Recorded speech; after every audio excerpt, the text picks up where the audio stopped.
prochain, on revient sur la campagne nationale de lutte contre le froid. Il s'agit plus précisément du plan national d'atténuation des effets de la vague de froid, un programme que chapeaute le ministère de l'Intérieur. 800 000 personnes réparties sur 150 468 familles dans 1797 douars relevant de 27 provinces sont concernées par ce plan d'action.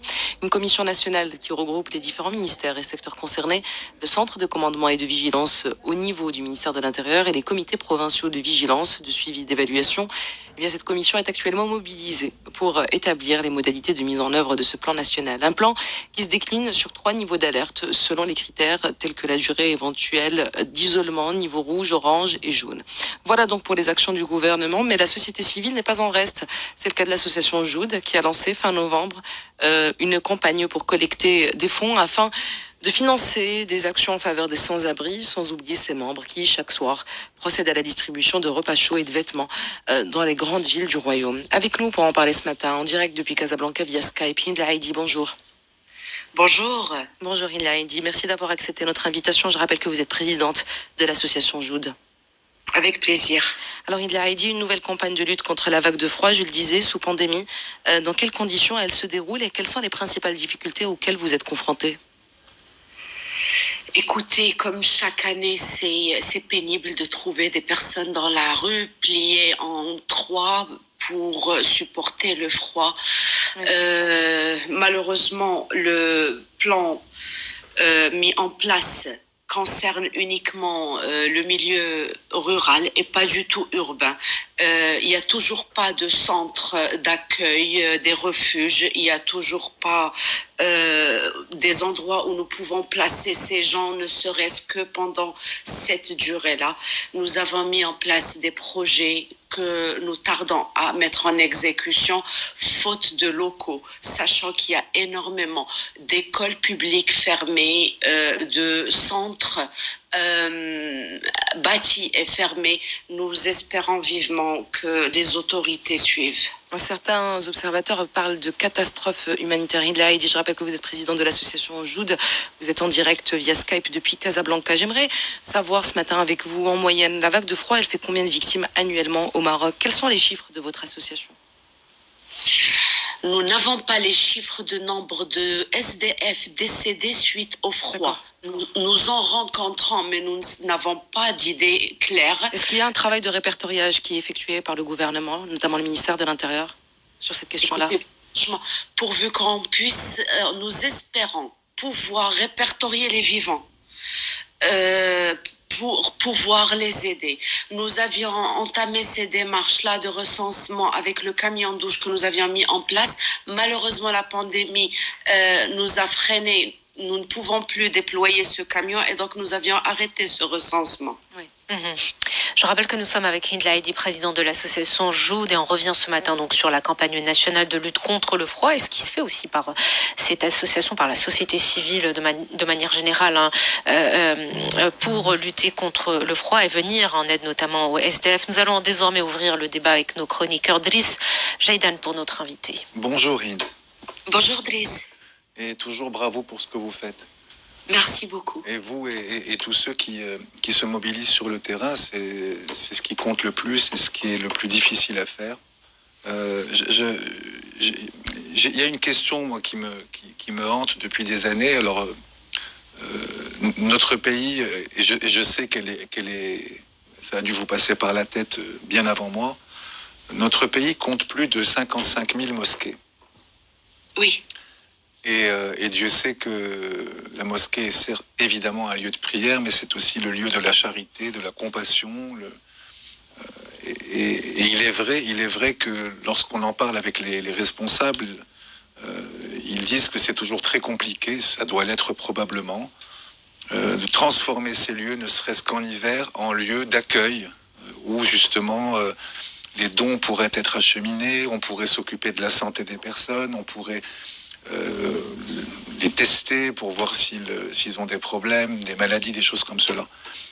Est-ce que vous avez, vous, de votre point de vue, tenté aussi de convaincre les responsables et les intéressés pour que, avec tous les ministères concernés, dans une approche positive, pas du tout polémiste, Est-ce que vous avez déjà pensé à une solution comme celle-là? Hind Laïdi. Pensez certainement. Maintenant, nous n'avons jamais démarché le ministère des Habous dans ce sens parce que nous savons très bien que le nom est radical. Ils jugent que c'est des personnes qui vont salir les lieux. Je veux bien, il est possible qu'ils les salissent, mais ces lieux sont occupés aussi par des personnes qui les nettoient. On aurait pu en profiter comme ça se fait en Occident. Dans les églises, ce sont ces personnes qui y travaillent, qui reçoivent les démunis, qui les nourrissent et qui les hébergent. Ce n'est pas le cas malheureusement chez nous. Nous n'avons pas pu tenter. Nous tentons auprès du ministère de l'Éducation pour récupérer les écoles fermées et qui sont extrêmement nombreux, qui sont très grands et qui peuvent vraiment résoudre le problème. Il y a aussi un certain nombre d'immeubles, d'édifices qui aussi souvent sont fermés, on ne sait pas trop pourquoi, des espaces. J'imagine que, encore une fois, vous avez pensé à tout cela. Et encore une fois, je le dis sans volonté d'engager une lutte ni un combat avec personne, pas de polémique, parce que ce que vous faites est trop important et trop noble. Est-ce qu'il y a des blocages administratifs? Comment est-ce qu'on peut vous aider justement pour que votre parole soit entendue ici et là, pour qu'on puisse ouvrir des espaces? Vous dites les écoles. Écoutez, ça dépend de plusieurs ministères et c'est ce qui rend la chose compliquée. Nous nous sommes mis d'accord avec le ministère de l'Intérieur. Nous avons signé une convention avec l'INDH, initiative implantée au sein du ministère de l'Intérieur. Maintenant, pour avoir des locaux, des écoles fermées, il est question d'avoir l'approbation du ministère de l'Éducation. Malheureusement, ce qui manque, c'est la convergence entre différents ministères de la solidarité, de l'éducation et de l'intérieur, ce qui ne se fait pas. Alors je rappelle que nous sommes avec Hind Laïdi, présidente de l'association Joud, qu'on reçoit donc ce matin via Skype depuis Casablanca, et on discute de la campagne nationale de lutte contre le froid et le travail également de la société civile. Aziz Bousta pour notre invité. Bonjour Madame Laïdi. Bonjour Aziz. Je me joins et rejoins mon ami Driss pour vous féliciter pour ce que vous faites. C'est extraordinaire, ce ne sera jamais suffisant malheureusement. Alors je rebondis sur ce que vous venez de dire sur les différents ministères qui seraient concernés.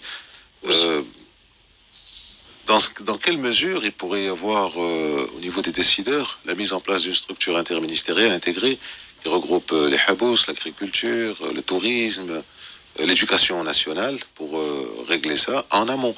C'est-à-dire que la vague de froid commence à partir du mois de octobre, novembre. Ça dépend des régions. Il y a des régions montagneuses où il fait beaucoup plus froid plus tôt. Est-ce que les efforts sont faits uniquement à cette période-là ou juste avant? Ou alors on profite des 8 ou 9 mois de l'année où il fait relativement doux pour commencer à collecter et à s'organiser? Ça, c'est la première question. Et la deuxième, je laisse pour après. Écoutez, nous nous déployons sur le terrain quasi 11 mois sur 12. Et pour moi, il est inconcevable d'ouvrir des lieux pour héberger ces gens-là uniquement en période de grand froid et les remettre à la rue le reste du temps. Leurs conditions de vie sont inhumaines, pour ne pas dire animales. Et il faut absolument les aider. Le ministère de la Solidarité doit absolument nous aider. Nous sommes là, nous sommes animés de beaucoup de bonne volonté. Nous sommes nombreux par milliers sur les 5 villes où nous nous déployons. Aujourd'hui, c'est un travail qui est essentiellement en fait chapeauté par le ministère de l'Intérieur. Le ministère de la Solidarité ne fait qu'une partie infime du travail. C'est surtout le ministère de normal. Oui, voilà. C'est cela le fond du problème aujourd'hui? Écoutez, le fond du problème, c'est que ces personnes-là vivent dans la rue et ils ne doivent pas. l'État doit absolument solutionner. Ça ne peut pas continuer infini comme ça. Notre aide, elle est de première nécessité. Les personnes que nous réussissons à repêcher de la rue sans avoir toutes les structures dédiées, sont vraiment infiniment faibles par rapport à tous ceux existants et qui ne demandent qu'une main tendue pour s'en sortir. Contrairement aux pays européens, nous avons énormément de personnes qui veulent travailler, qui veulent devenir productives, mais qui ont des problèmes ou bien de pièces d'identité non disponibles, qui ont besoin d'un coup de pouce pour être réintégrés en société. Et ça ne peut pas se faire tant qu'ils sont dans la rue et tant qu'il n'existe aucun lieu où il y a des assistantes sociales et des personnes pour les orienter.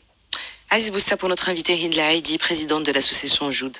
Oui, Hind, je voulais vous... alors, on parle beaucoup des associations, donc comme la vôtre. On parle aussi beaucoup de l'État, du ministère, mais il y a aussi ce qu'on appelle les régions dans ce pays. Est-ce qu'il ne serait pas plus simple de voir ça au niveau des régions et de faire financer ça par ce qu'on appelle communément le grand capital?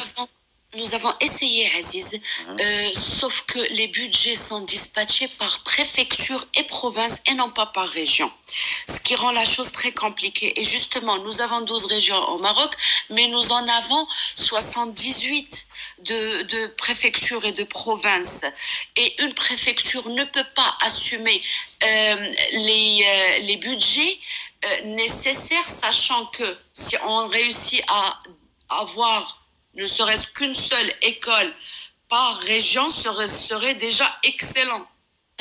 Sachant que le ministère de l'Éducation nationale, ça lui arrive quand même de donner certaines écoles, notamment à certaines associations, dans le cadre d'écoles de deuxième chance, etc. On peut imaginer justement ce type d'initiative également pour abriter des sans domicile fixe notamment. Quand vous parlez de budget, justement, les grands organismes ne donnent pas. On a vu que pour la crise du Covid, au début, le premier confinement de 2020, il y avait quand même un grand effort qui avait été fait par les banques, par des compagnies d'assurance. On va pas toutes les nommer parce c'est pratiquement toutes. Est-ce que pour ces vagues de froid, est-ce que vous avez ce concours pour contourner le problème des budgets des préfectures? Nous sommes certains de pouvoir trouver les moyens pour assumer et l'aménagement et les charges de fonctionnement si nous avons les locaux. Merci beaucoup Hind Laïdi d'avoir accepté notre invitation. Merci à vous. Je rappelle que vous êtes président de l'association Joud. Merci également.